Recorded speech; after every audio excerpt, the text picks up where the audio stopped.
Hello दोस्तों, मैं रतन कुमार काबिल एकेडमी में आपका स्वागत करता हूं।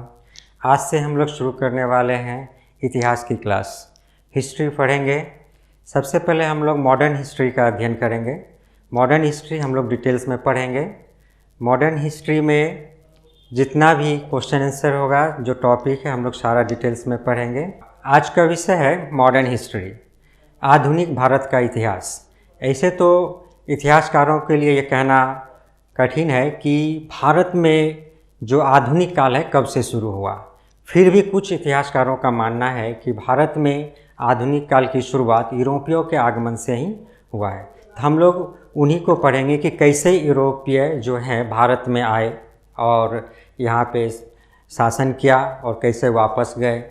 यूरोप कहाँ है और भारत कहाँ है, इसी के बारे में हम लोग जानेंगे कि यूरोपीय जो हैं क्यों, कब और कैसे भारत में आए। तो आज से मॉडर्न हिस्ट्री की क्लास शुरू हो रही है, तो आप लोग हमारे साथ बने रहें और हमारे आने वाले वीडियो को भी देखते हैं, जिससे आपका किसी भी एग्ज़ाम का जो कोई भी प्रश्न हो आप आसानी से कर सकें। तो हमारे साथ बने रहने के लिए आप हमारे इस चैनल को सब्सक्राइब करें, हमारे इस वीडियो को लाइक करें, बेल नोटिफिकेशन आइकन को दबाएं, जिससे आने वाले वीडियो का नोटिफिकेशन आपको मिलता रहे। तो देखते हैं, यूरोप यहाँ पर है और भारत यहाँ पे है। यूरोप से भारत की दूरी बहुत ज़्यादा है, फिर भी यूरोपवासी भारत में आए। इसी के बारे में हम जानेंगे कि यूरोपवासी भारत में क्यों आए, आखिर इतना दूर तय करके वो भारत किस लिए आए। तो इसके कई कारण हैं यूरोप का भारत में आने के लिए। व्यापार जो था, जो प्राचीन काल से चल रहा था यूरोप और भारत के बीच में, भारतीय मसालों की यूरोप में बहुत मांग थी। यानी जो यूरोप के लोग थे वो भारत के मसाले प्राचीन काल से ही यूरोप ले जा रहे थे। यह मसाले यूरोप में बहुत महंगे बिकते थे। महंगा बिकने के कारण क्या है कि यूरोप यहाँ पर पड़ता है और भारत यहाँ पे, इसके बीच में जो है अरब कंट्री पड़ता है। तो अरबवासी क्या करते थे, भारत से मसाले लेकर के यूरोप में बेचते थे। तो वो अपने मनमाने दामों पर बेचते थे, जिससे यूरोप वासियों को बहुत महंगे दामों पर मसाला खरीदना पड़ता था। अतः इसलिए भी वो सीधे भारत से व्यापार करना चाहते थे। और भी कारण है इसके, अत्यधिक ठंड के कारण मांस का अधिक सेवन। जो ठंडे प्रदेश के लोग हैं, जैसे यूरोप की शीतोष्ण कटिबंध में पड़ता है, अतः वहाँ पे लोग अधिक मांस का सेवन करते थे, जिससे उनको ताप मिल सके और बॉडी को गर्म रखने के लिए। तो ये भी एक कारण था, अत्यधिक ठंड के कारण मांस का अधिक सेवन करना। इसके बाद हुआ जो विश्वविद्यालय में पुनर्जागरण संबंधित विचारों का प्रस्फुटन हुआ। यानी यूरोप का जो विश्वविद्यालय थे, वहाँ पे लोगों में पुनर्जागरण फैला। यूरोप में नवीन मध्य वर्ग का भी निर्माण हुआ। जो नवीन मध्य वर्ग है, तो उसके लिए जो था, जो विलासिता की वस्तुओं का आपूर्ति के लिए भी वहाँ के व्यापारी भारत से सामान ले जा कर के यूरोप में बेचना चाहते थे।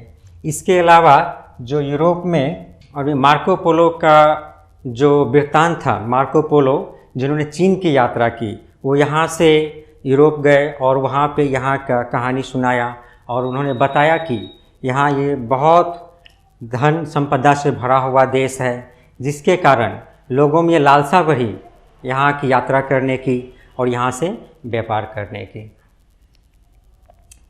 तो यूरोप से भारत आने के कई रास्ते हैं। एक है ज़मीनी रास्ता, यूरोप से भारत आने का ज़मीनी रास्ता।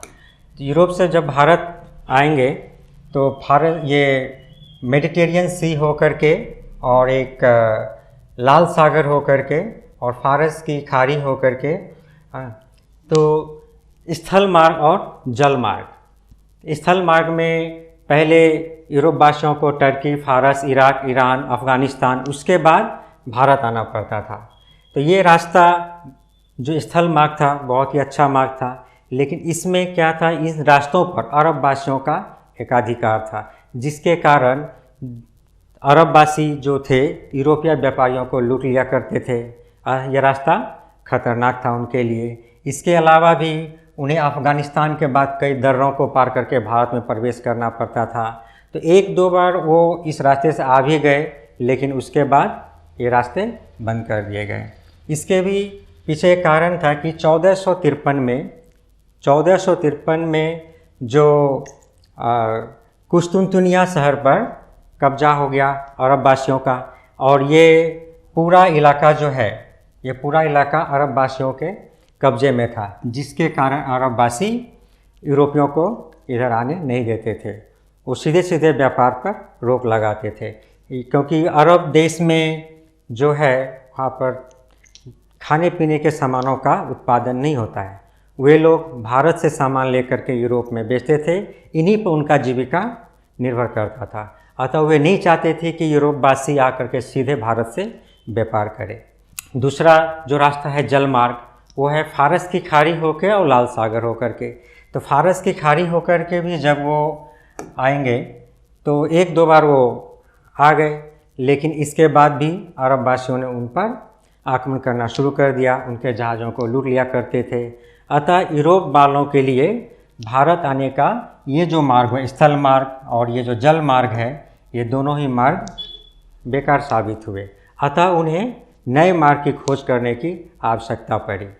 उस समय जो था पूरे व्यापार पर अरब वासियों का एकाधिकार था, और यूरोप में ये स्थिति थी कि इटली का एकाधिकार था, यानी पूरे यूरोप में इटली का व्यापार चल रहा था। तो अतः वहाँ के जो दूसरे देश थे वो चाहते थे कि वो भी बाहर निकले, बाहर के देशों से व्यापार करें।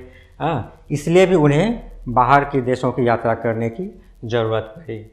और उसी समय ठीक 15वीं और 16वीं शताब्दी में मुद्रण और नक्शा कार्य तेज़ी से विकसित हुआ यूरोप में, जिसके कारण उसे आसानी हुई दुनिया को जानने के लिए।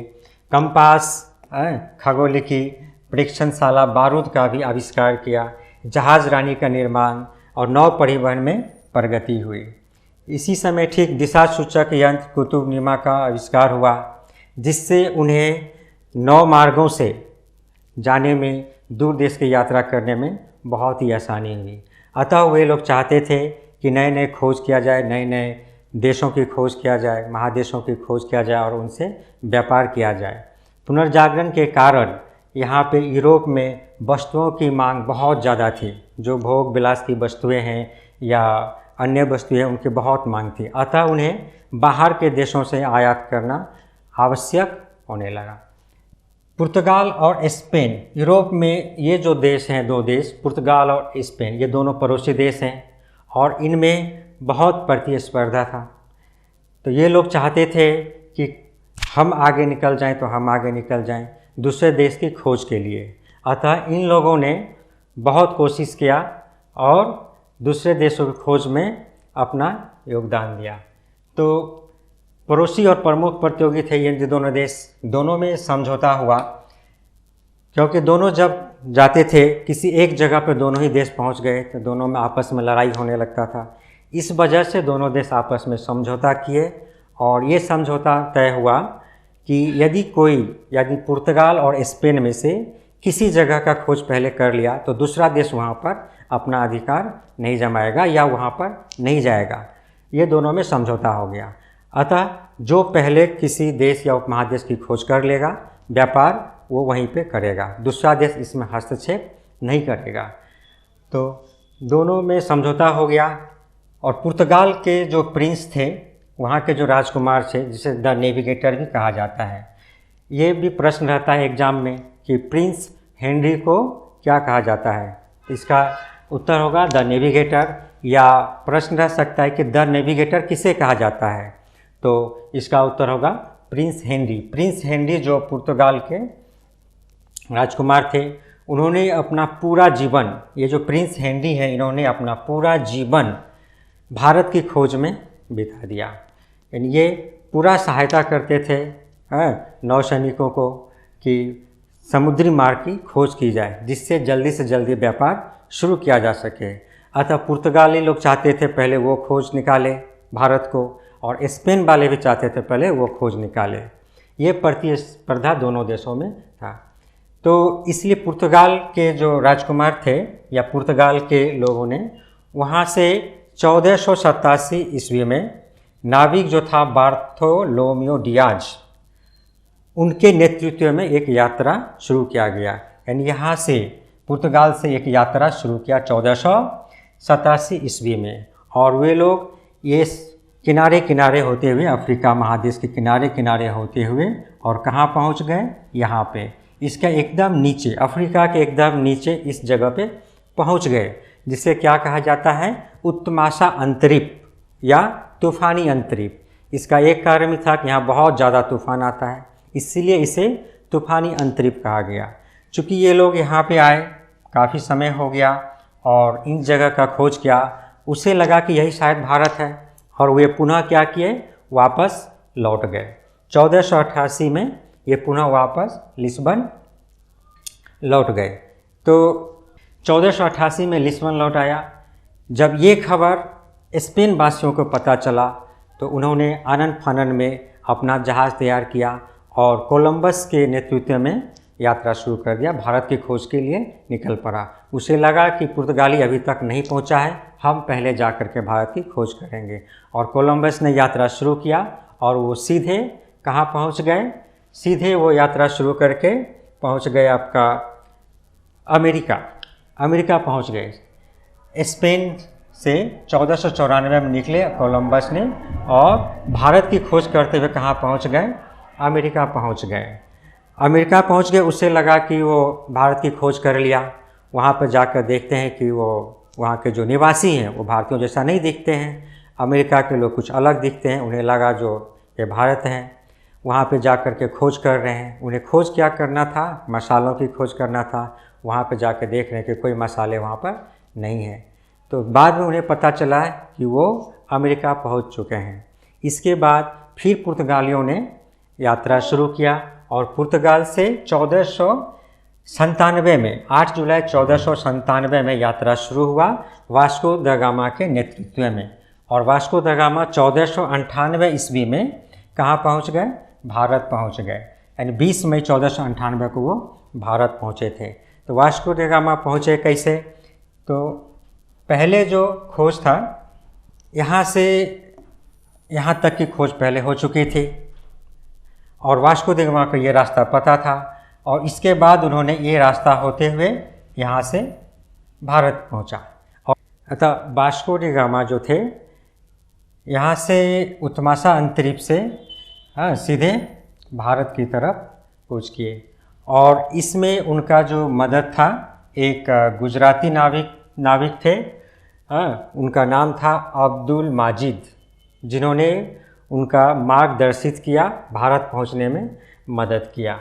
अतः वे कहाँ पहुँचे, केरल के कोझिकोड जिला के कालीकट बंदरगाह पे, जिसे कहा जाता है कप्पर गांव भी कहा जाता है।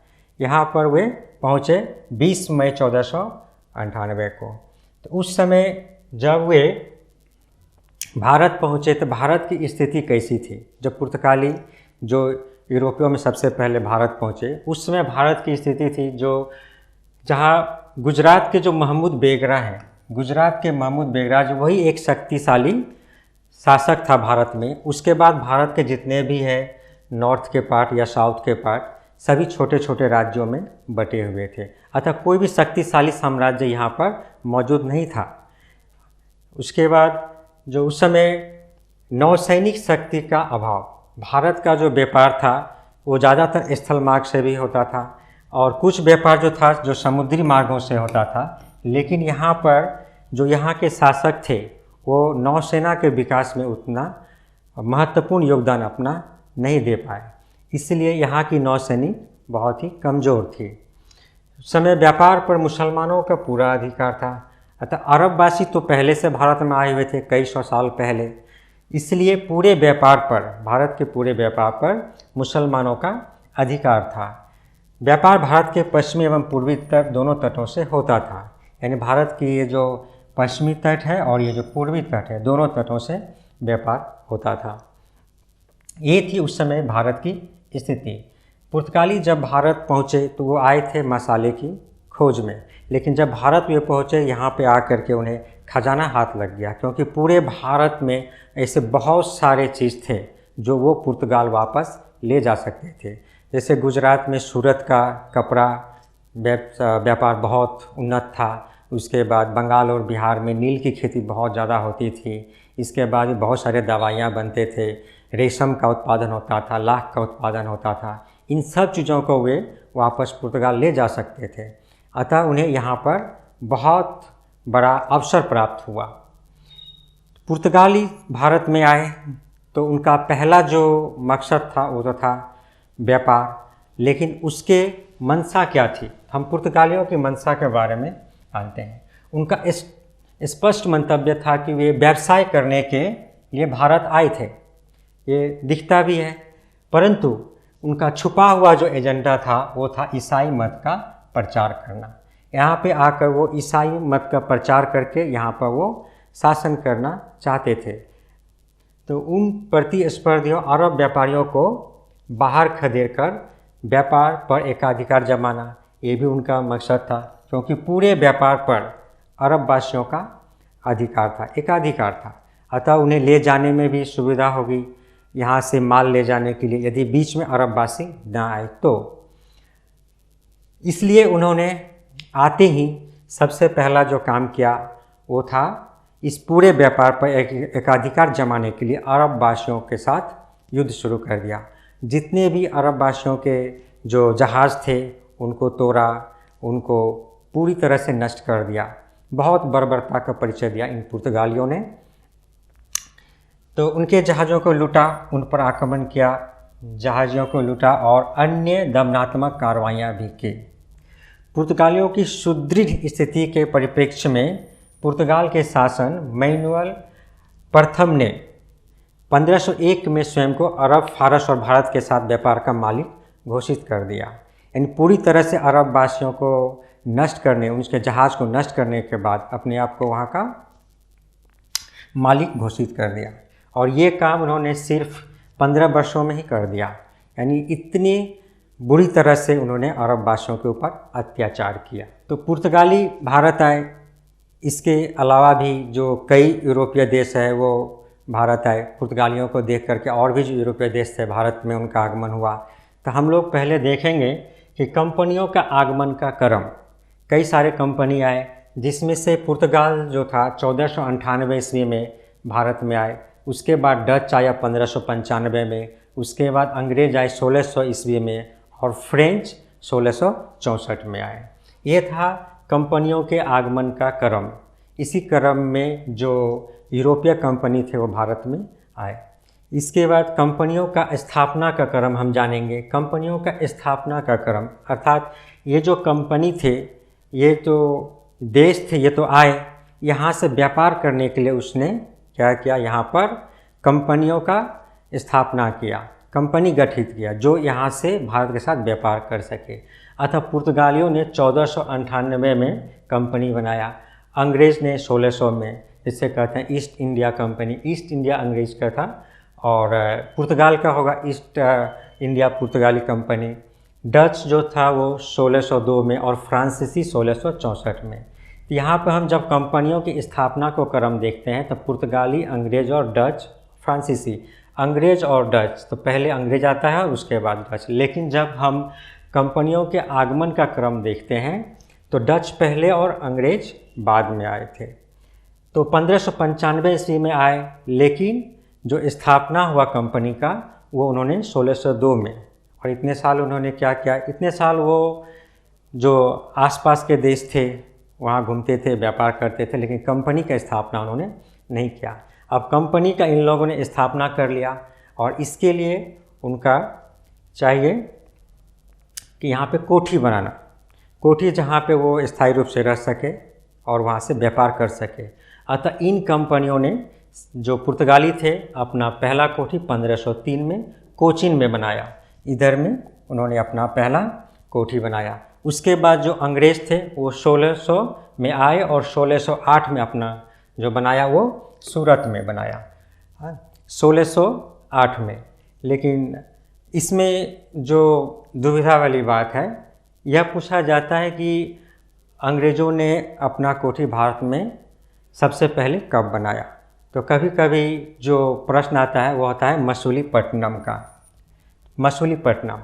लेकिन हम पढ़ रहे हैं 1608 में यहाँ पे। इसका कारण ये है कि जब अंग्रेज भारत आए तो वो पहले कहाँ गए? दिल्ली, जहाँ पर उस समय जहांगीर का शासन था। जहांगीर के शासनकाल में अंग्रेज आए और इन्होंने यहाँ पर बनाना शुरू किया 1608 में अपना पहला कोठी। किंतु कुछ कारणों से दोनों में अनबन हो गया और ये कार्य जो है 1608 में शुरू हुआ था और ये बनना बंद हो गया। इसके बाद अंग्रेज आ गए मछलीपट्टनम में और उन्होंने यहाँ पर 1611 में एक कोठी का स्थापना किया। इसके बाद फिर से 1613 में वो सूरत में अपना कोठी जो रुक गया था उसकी शुरुआत की। अतः प्रश्न यह होता है कि सबसे पहले कहाँ पर शुरुआत की कोठी बनाने की, तो वह होगा सूरत और 1608। सबसे पहले कहाँ पर बनकर तैयार हुआ, तो वह होगा मछलीपट्टनम 1611। इसके अलावा जो डच है वो 1602 में मछलीपट्टनम में 1605 में बनाए, 1602 में उनका आगमन हुआ और 1605 में उन्होंने अपना कोठी बनाया। और फ्रांसीसी जो थे वो 1664 में आए और सूरत में 1668 में अपना कोठी बनाया। तो यहाँ पर देखते हैं 4 कंपनियाँ और 4 जगह पर उन्होंने कोठी का निर्माण किया। तो एक का है कोचीन, सूरत, मछलीपट्टनम और फिर से फ्रांसीसी सूरत में अपना कोठी का निर्माण किया। तो इसके बाद हम लोग जो पढ़ेंगे इन कंपनियों के बारे में विस्तार से पढ़ेंगे। अभी हमने देखा कि यूरोपीय कंपनी का आगमन कैसे हुआ। अब एक एक करके हम देखेंगे कि पुर्तगाली यहाँ पे आए, किस तरह से उन्होंने यहाँ पे अपना व्यापार किया। इसके बाद जो डच आए, अंग्रेज़ आए और फ्रांसीसी आए, उन लोगों का व्यापार कैसा रहा, किस तरह से वहाँ उन्होंने शासन किया, किसके साथ उनका युद्ध हुआ। और इसके बाद देखेंगे भारत में कैसे नेताओं जो हमारे स्वतंत्रता सेनानी थे, कैसे उन्होंने इनको भगाने में मदद की। इस तरह से हम आधुनिक इतिहास का पूरा क्लास जो है डिटेल्स में पढ़ेंगे। मैं आशा करता हूँ कि आपको ये हमारा वीडियो बहुत अच्छा लगा होगा और ये आपके आने वाले एग्ज़ाम में इससे जो छोटे छोटे प्रश्न हैं जो 1 नंबर के जो होते हैं या डिटेल्स में आप भी जानना चाहें वो भी आप आसानी से कर सकते हैं। यदि आपको यह वीडियो बहुत अच्छा लगा तो आप इसे लाइक करें, सब्सक्राइब करें और हमारे साथ बने रहें। धन्यवाद।